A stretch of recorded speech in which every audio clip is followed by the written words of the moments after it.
Baik, Assalamualaikum warahmatullahi wabarakatuh. Yang saya hormati yaitu Bapak Henady Andre, selaku dosen pengampu untuk mata kuliah teori antena. Dan perkenalkan nama saya Muhammad Jeffrey dengan NIM 2210951024, yang mana hari ini saya akan melakukan presentasi terkait hasil tugas besar saya dengan judul The Effectiveness of System Reform Algorithm in the Smart Antenna System for Complex Analysis.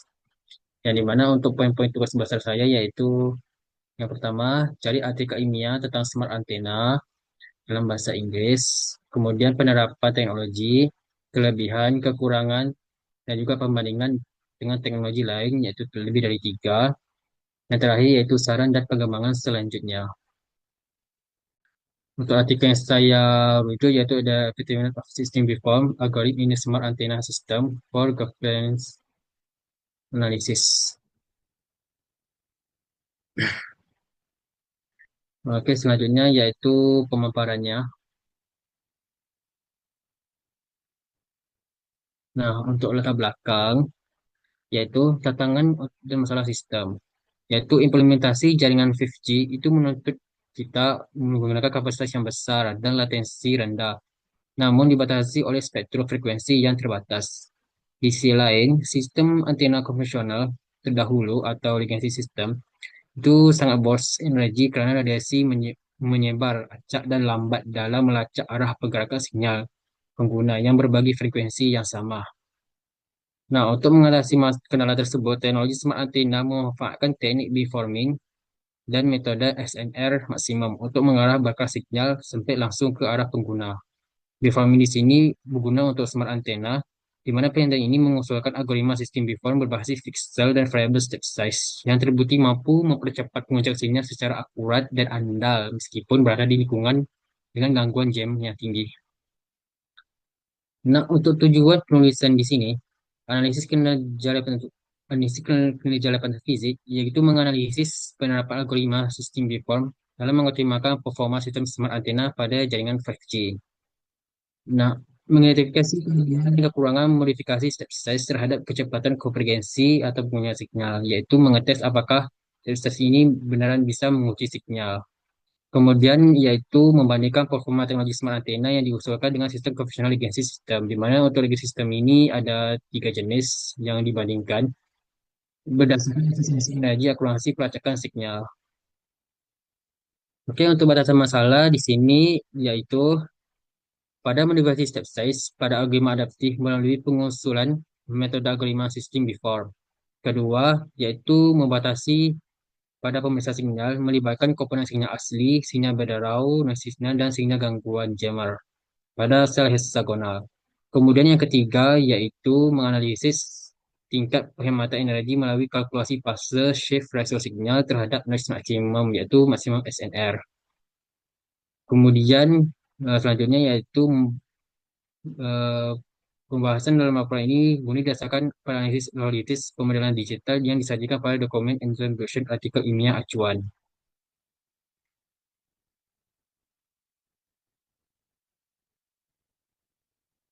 Nah, selanjutnya yaitu landasan teori. Yang pertama, sistem smart antenna dan efisiensi energi. Mekanisme penghematan daya yaitu memfokus pencarian sinyal otomatis secara presisi hanya ke arah koordinat pengguna aktif di forum. Karena fokusnya itu hanya pada satu arah saja yang secara presisi. Kemudian membandingkan sistem lama legacy,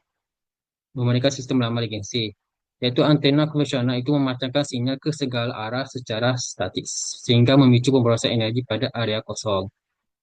Nah, kedua yaitu variasi sudut AOA, yaitu angle of arrival. Pergerakan posisi pengguna memicu variasi sudut datang sinyal yang langsung direspon oleh sistem. Kemudian untuk sinkronisasi pergeseran fase atau fase shift, nilai pergeseran fase pada setiap elemen dihitung secara otomatis untuk menguji target utama dan meredam pancaran energi ke arah lain yang tidak diinginkan.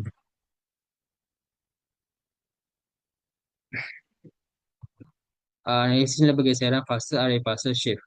Pergeseran fase skenario satu yaitu NA ini adalah elemen untuk antena sama dengan 8. Jadi di sini itu ada dua skenario. Ada NA8, ada NA100. Nah, untuk NA8 di sini mengekstrak faktor bobot fase kompleks ke dalam komponen real dan imajiner untuk mengarah pola radiasi secara adaptif. Nah, karakteristik untuk komponen real yaitu distribusi nilai vibrasi tegas antar elemen.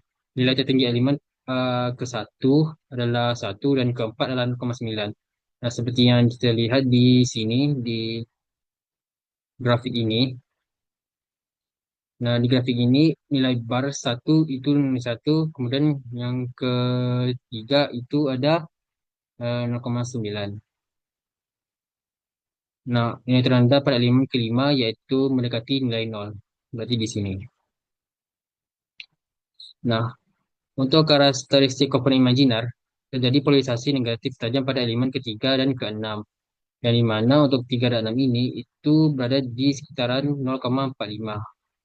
Nah, sementara polarisasi negatif tidak sebagai parameter kompensasi antena untuk membantu area pelemahan signal nulling ke arah jammer.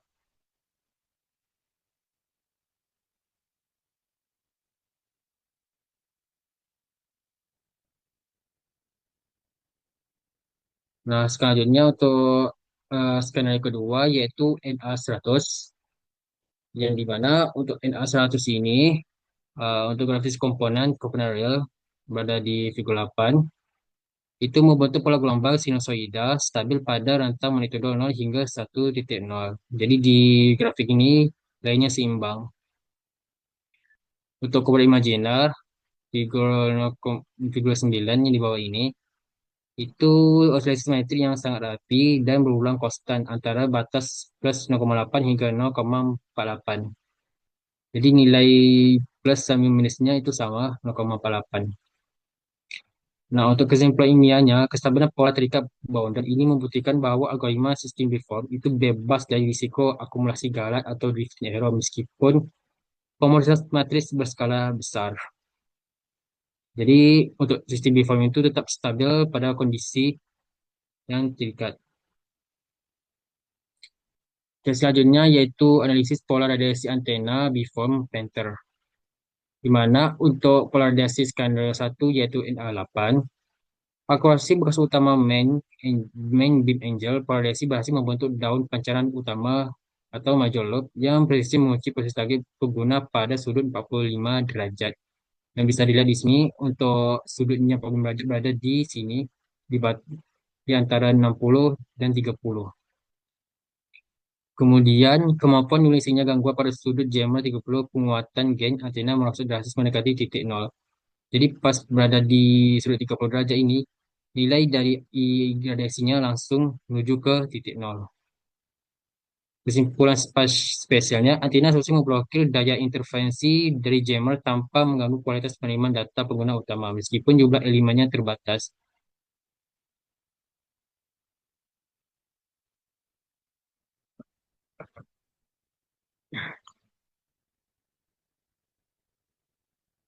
Yes. Selanjutnya, yaitu untuk skenario kedua, yaitu NA100, yang di mana resolusi bakat super tajam, lonjakan elemen dari 8 ke 100 mendongkrak aktivitas keterarahan secara radikal, menghasilkan bakat yang sangat sempit, blowing, dan target sudut 30 derajat.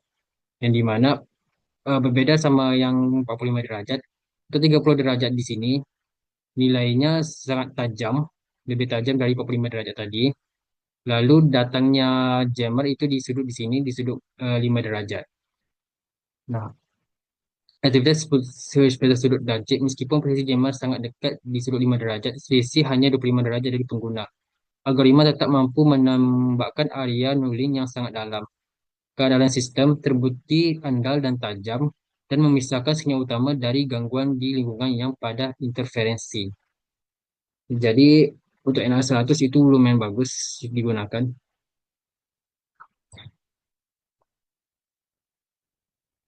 Nah, selanjutnya yaitu perbandingan laju konvergensi MSE. Untuk skenario pertama, elemen rendah NA8, di mana untuk algoritma VSSG, laju pelacakan paling lambat butuh 45 iterasi untuk stabil. Konvensional itu kurang sensitif di awal, membutuhkan lebih 70 iterasi untuk menguji nilai minimum. Metode usulan sistem deform superior kurva S langsung terjun secara vertikal konvergen sempurna hanya dalam 11 iterasi. Memang waktu komputasi sebesar 75 derajat. Jadi bisa dilihat bahwa pembandingannya di sini itu jelas bahwa untuk LMS ini dia membutuhkan 70, sementara untuk sistem deform itu hanya membutuhkan 11 saja.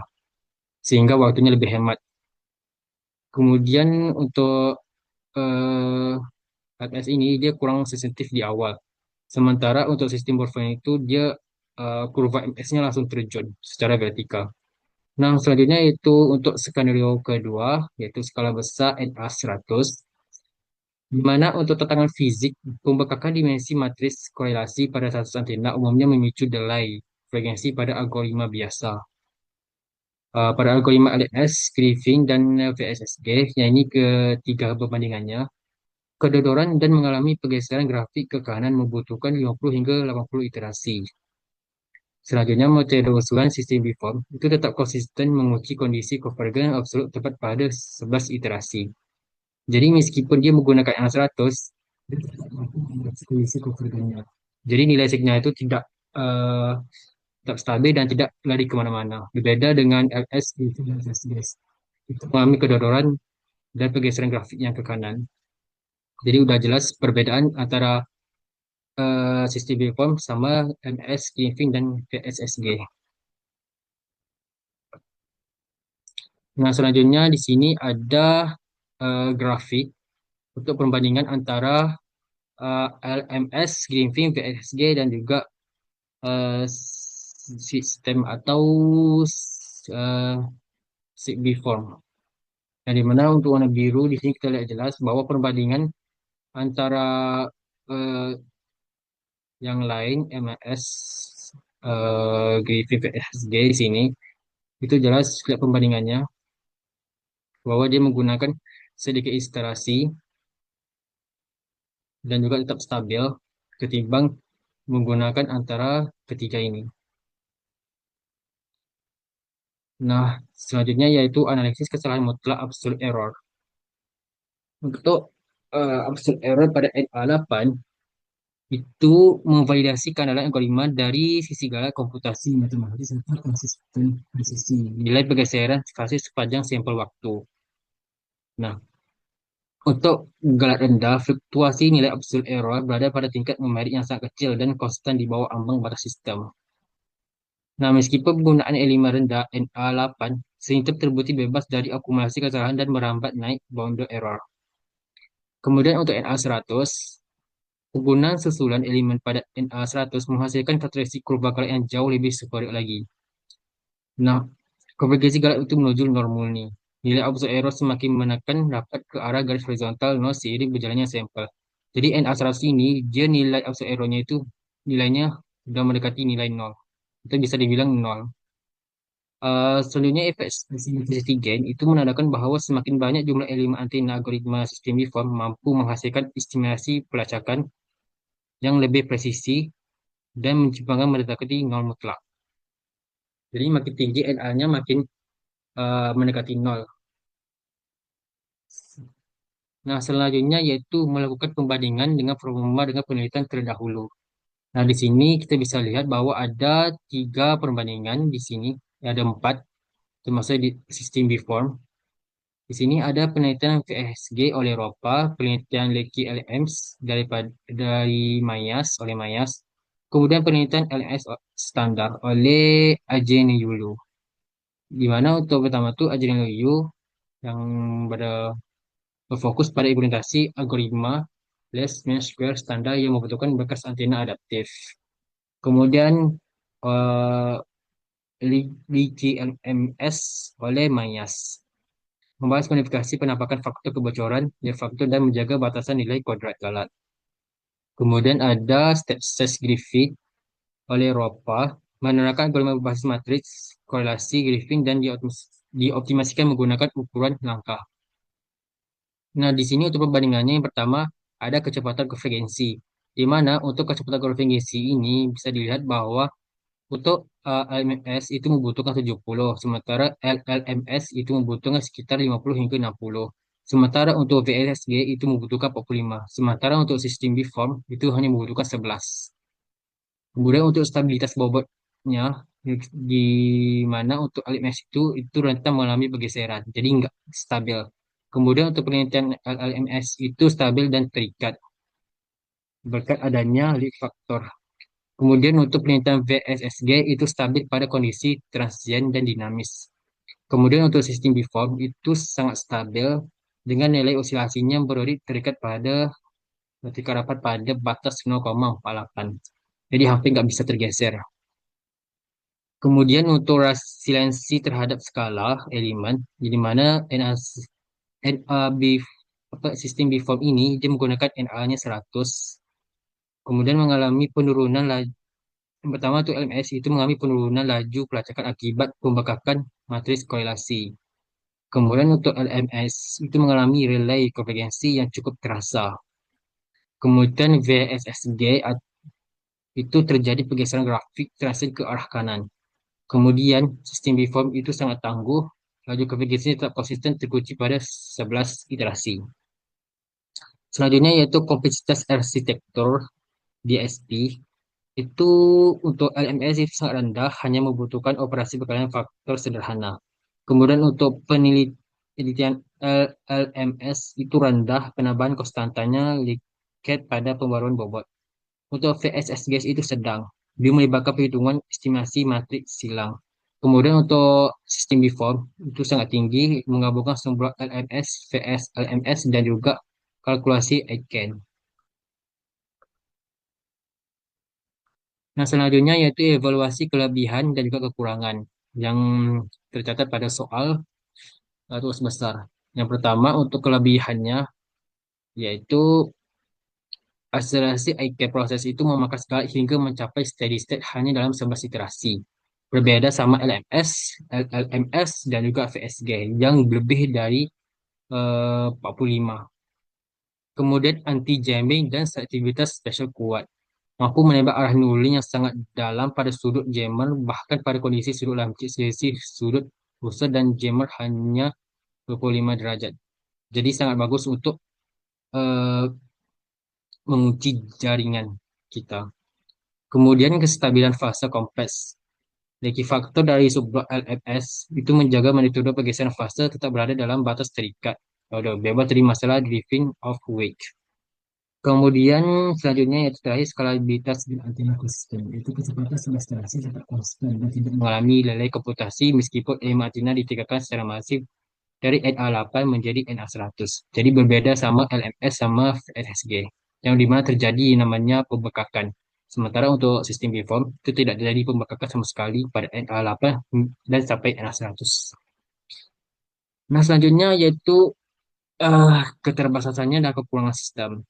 Yang pertama, kompensasi DSP itu tinggi untuk sistem Beform, yang mana ia menggabungkan tiga struktur pemeriksaan sekaligus, LMS, VSS, LMS, dan ICANN proses, membuat kalkulasi matematiknya per iterasi menjadi lebih rumit.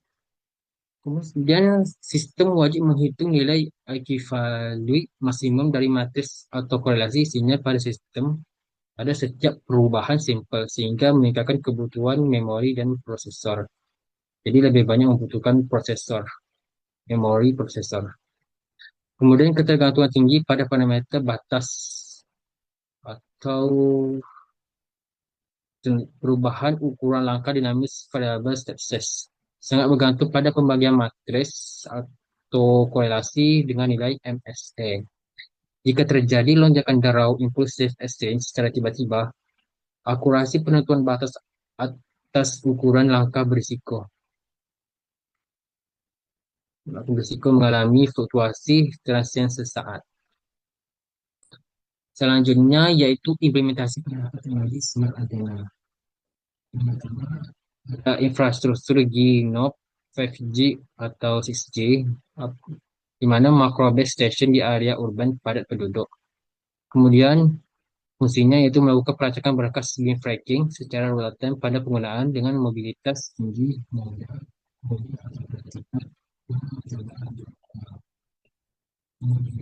Aplikasi militer anti-jamming.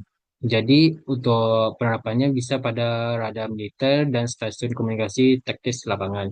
Di mana untuk fungsinya sendiri itu memanfaatkan ketangguhan skala NA100 untuk memblokir total sinyal gangguan jaman dari arah samping setlog tanpa mendegradasi sinyal utama. Kemudian yang ketiga ada broadband daerah terpencil. Untuk penerapannya itu untuk perluasan jangkauan internet pita lebar pelosok, di mana fungsinya berkas sempit narrow bandwidth hasil dari 100 elemen antenna menghasilkan penguatan gain radical yang memperluas jangkauan tanpa perlu membangun banyak menara BTS baru. Jadi mini pengeluaran untuk buat banyak menara BTS. Kemudian untuk empat ini yaitu satelit LEO atau Low Earth Orbit dan wireless backhaul. Untuk penerapan di sini itu untuk melakukan komunikasi satelit dan untuk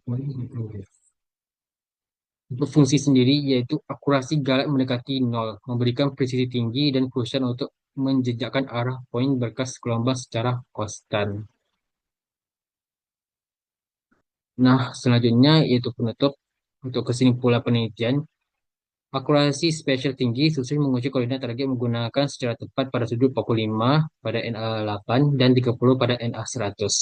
Yang dimana tidak terjadi yang namanya pembekakan atau loncatan atau bergeser secara tiba-tiba meskipun nilai EA-nya 8 dan EA-nya 100.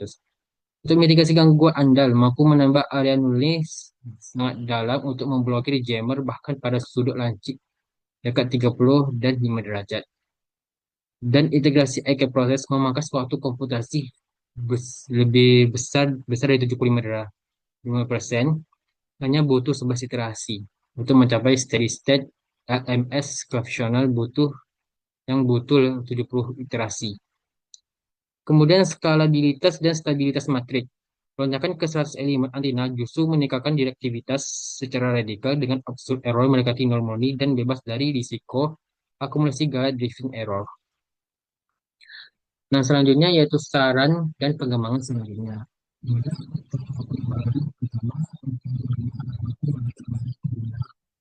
Sekaligus multi-user atau MIMO dan memitigasi multi-jammer yang bergerak dinamis. Kemudian yang kedua, itu optimasi beban komputasi, melakukan analisis komputasional overhead untuk mencapai titik optimum antara kecepatan pemrosesan signal dan kapasitas memori prosesor DSP.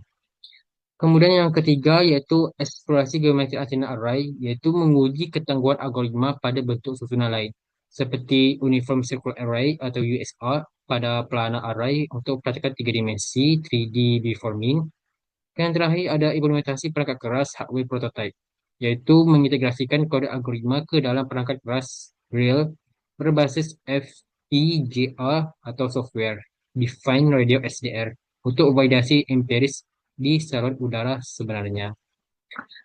Baik, Alhamdulillah. Terima kasih atas perhatiannya dan cukup sekian dari saya. Wabillahi taufiq wal hidayah. Wassalamualaikum warahmatullahi wabarakatuh.